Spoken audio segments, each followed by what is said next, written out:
Hey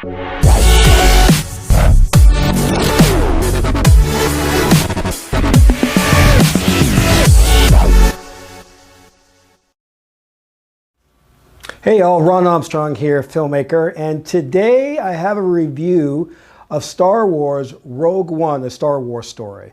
It's kind of a review plus, because I'm going to talk about some things in the Star Wars universe and give you a little background on some items that you may not be familiar with. But first, to cut to the chase, I did love this one. I think this one was great. It had a lot of action. It had what I feel was better developed characters, a better developed story, and the overall look of this film, Star Wars Rogue One, is just phenomenal. It reminds me of like Full Metal Jacket, a real war film. It's not the typical Star Wars look that we saw in The Force Awakens, because that one was a little more clean, a little more sparkly, had, you know, J.J. Abrams' feel all over it. This one really was a down and dirty war film against the Empire. And that I loved about it and appreciated. And I think Garth Edwards, the director, did a wonderful job. And he seemed like a real Star Wars fan. And he seemed like he wanted to stay true to the canon and really get into what the Empire is about, what the Force is, which didn't have that much of it, but it still, I feel, stayed more true to the story of Star Wars than The Force Awakens. And I say that with a heavy heart because I just, you know, I mean, look, I didn't like The Force Awakens, all right? And I have like a few choice words for it. But I'm not going to go into all of that because, you know, JJ's a great director, but I just think what Disney did with The Force Awakens, you know, I took my baby Jennifer Lawrence to see it, and we you know, she didn't like it. We broke up over The Force Awakens. I'm not kidding you. That's the truth. Yeah, I mean, I didn't get any sweet loving that night. In fact, I went home so upset that I slapped my cat around, and I was just like, what the hell is this? This is not what I remember growing up, you know? But anyway, I digress. Let's talk about Rogue One, which, you know, the only thing I don't understand is why Disney seems to be hell-bent on the Death Star. We keep seeing these stories about the Death Star. I think I'm really over that now. It's like a relationship where you can't get rid of the girl. You break up, you know, you send letters, you put a restraining order, and the woman keeps coming back. What is it with this whole thing about the Death Star that we kind of have to keep going back over and over again? Now in this one, I don't want to give too much away, so this is kind of a minor spoiler alert, that they do kind of explain the exhaust pipe, why there is an exhaust pipe in this phenomenal machine. And so it was basically put there, you know, by, you know, a rebel sympathizer, which is the main character, Jyn Erso. Her father actually is the designer of the Death Star, and again, the Rebel Alliance sympathizer. So he puts this flaw in the Death Star. And that really explains a lot, because, you know, I'm wondering, like, why the hell do they keep building this damn thing and putting the exhaust pipe in there where it's so easy to destroy? You know, you got to, like, figure this out. I'm like, what's wrong with you people? Isn't the Empire don't have any brains? I know the stormtroopers don't have aim, but does the generals in the Empire really figure this out? Hey, let's cover this damn hole, you know?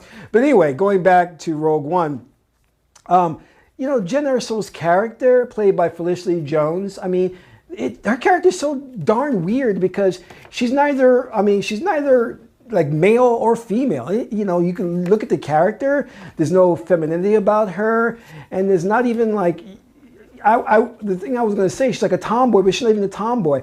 And you know, this goes back to, I think, them trying to, I don't know who Disney's trying to market to. They market, you see these commercials where they're marketing to young girls, but I really don't know if the girls are going to go for this, you know. And the character, to me, needs to be one or the other. She's a woman who's very strong and empowered, or it's a male character. But this gender-neutral character is confusing, and it doesn't work well, and it's just odd, man. It freaked me out in the film, and I didn't really get it, and I didn't think her character was developed enough. You know, I thought they should have really There were no character arcs. She's kind of was very stale in a way. But anyway, moving forward, we've got Donnie Yen. Donnie Yen was great. He was this guy, kind of like this guru who knew about the Force, but he wasn't a Jedi. And also, there's no Jedis in this film, so be prepared for that. So there's no really great lightsaber duels and all that, which is a staple of Star Wars movies. So Donnie Yen, I felt was, oh, let's have an Asian guy in the film, but not only that, let's have him do martial arts, you know? So I like the fact that they got Donnie Yen. He's awesome, kick-ass martial artist, but it's also sad to see that you just can't have an Asian actor in the film. You know what I mean? It's like, why can't he just act? Why does he have to do martial arts, you know? Although the martial arts scenes kick butt, you know? And then you had Forrest Whitaker, who played Saw Gerrera, and he's this mystic, and he branched off the rebellion, started his own rebellion. And you know what? I don't even think I talked about the story. Well, the story is that Jyn Erso's father was reluctantly pulled into the Empire to design the Death Star. And as I said before, he created a flaw in the Death Star because he hated the Empire so much. But he got word to Jyn Erso to go find the plans for which he put this hidden vulnerability in, so that she can get it to the rebellion, so he can exploit it and launch an attack and destroy the Death Star. That's the story. Again, we have to visit the Death Star. Don't know why, but hey. But you know what's really great about this film is that it's not exploiting the dark side versus light side thing, which to me is a grand symbol. And I hate to get like kind of racial on you, but a lot of that has the tone of, you know, coming against darker skinned people. We see this in Lord of the Rings. We see this a lot of things where it's this evil dark side or dark people or dark empire that we have to oppose, you know, and the good light rebellion, light side of the Force. So, you know, George Lucas is, in my opinion, the man is brilliant, you know, much kudos to this guy. And, really, I think there are levels and levels upon levels that you can read into the original Star Wars. And a lot of it, to me, has the symbolism of the Illuminati and the Empire taking over a new world order. And just the iconography of the helmet that Darth Vader wears, to me, is like the symbol of the black penis.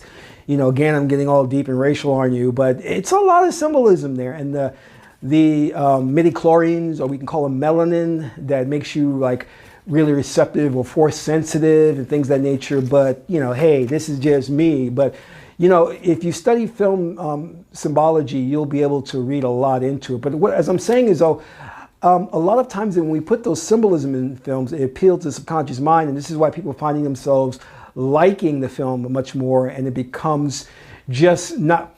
It just doesn't become popular. It becomes part of popular culture. The names, the titles, the characters become part of our zeitgeist in a way. So because of that layer upon layer of symbolism, and this is why George Lucas, when he was doing Star Wars, he relied heavily upon Joseph Campbell's A Hero's Journey to model the archetype for Luke Skywalker, Han Solo, Obi-Wan Kenobi, the Wise Man, and even goes back to the tarot deck. So, you know, all of it is encompassed in the development of the story that George Lucas originally did. And from there, it went off to do the sequels or the prequels and become really a worldwide phenomenon. But I based that again upon, you know, the symbolism that's in the film that appeals to the subconscious mind and what's going on in the collective unconsciousness of the people on the planet. But again, the film is really good. There's some really, I think the first act is very slow, but bear with it because the third and final act is a killer. It's awesome. It's a battle scene. And they have these nods to the original film, A New Hope, which I loved. I thought that was great. You know, you saw a lot of some of the characters from A New Hope. The battle scenes were very reminiscent of A New Hope. So to me, it worked. But again, I just wish they wouldn't rely on the whole idea of going back. Let's move forward and see like what happens if we don't use old material and come up with new stuff for Star Wars. You know what I mean? And you know, there are nice forums online that you can get into where you have these nerds or everyday guys like me, I guess, who are having these discourse about the Star Wars universe, and it's great. And while I'm on that subject, I just want to bring up something that I saw, which was awesome. This is a fan-made film called TK-436, A Stormtrooper Story, and it's directed by Sam Tuba and Segoa Edwards. I hope I didn't butcher their name, they'll sue me. Edwards. These two rocked it. This fan film, TK-436, A Star Wars Story, is like awesome. Go on YouTube, find this and watch it. You're going to love it. I watch it and I'm jealous as a filmmaker of how these guys just produced some cinematic excellence. I mean, the pacing, the emotions that it pulled out of me. You don't even think of it as a science fiction or Star Wars story. It's more of a human story. It's more of a love story. This is an awesome fan film. And there are many fan films. You'll find there's a solo fan film. So check those out. Speaking of that, they're coming out with a Han Solo movie, and they're talking about doing a Lando Calrissian film, which I would love to see and find out how he and Han gambled and how Lando won the Millennium Falcon. Not Lando, I'm sorry, Han Solo won the Millennium Falcon from Lando Calrissian. So I think that's an interesting little thing there that we'd like to see on screen. But just so you know, Star Wars Rogue One earned over the weekend $155 million, which is a good opening weekend, but not as good as that garbage. I'm sorry. That film, The Force Awakens, which took in about $247 million in its first opening weekend. And let me tell you something, Disney, kudos to Disney, man. They marketed the hell out of The Force Awakens, man. I was watching TVs, I was seeing tie-ins to like all kinds of products, like soups, boots, shirts, everything was Star Wars before The Force Awakens came out. I was just like, is there anything that this film is not associated with? You know, I was walking into the bathroom and wiping my booty, and there was a Star Wars toilet paper. I'm like, I'm just kidding. But I'm just saying, it's just crazy how Disney, they're just masters of marketing, you know? They're just awesome. But, you know, like I said, I didn't like The Force Awakens. I hope it can mend my relationship with my baby Jennifer, but who knows where that's going to go, you know? You know, JJ, he's responsible for me not having future kids with her. So whatever, you know, it is what it is. But, you know, let me see my notes, anything I'm missing out to tell you guys. It's really, oh, there's some surprises toward the end of the film. Check that out, man. There's a great appearance by Princess Leia, Carrie Fisher, young Carrie Fisher, but it's CGI. They did a really good job. But the badass thing that they did through recreating General Tarkin. I love General Tarkin because in A New Hope, he was ordering Vader around, and that was kind of cool, you know? So you're going to see Tarkin in this film, you know, recreated through CGI because the actor is dead. And they did like the most awesome job. But now, save the best for last. The last scene with Vader. Vader is not throughout the film that much. You're going to see very little of him. And as you know, Vader is voiced by James Earl Jones, who I met some years ago, and it was an absolute pleasure meeting him. He's one of the best actors of our time, and next to me. But anyway, so the ending scene with Vader is kick-ass. You're going to love it. It's going to be worth the money. And I saw this in like IMAX 3D.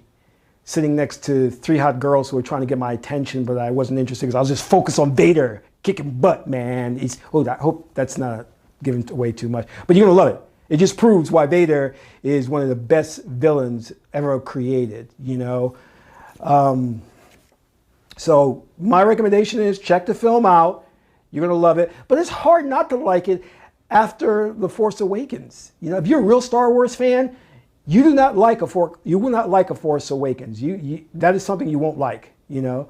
And these guys, I got into a discourse online talking to some of these guys about The Force Awakens. These nerds who got all upset with me because I made a couple of comments, and now they're trolling me. They won't stop. These Star Wars guys are difficult. They're not as bad as the Trekkies. Don't piss off the Trekkies.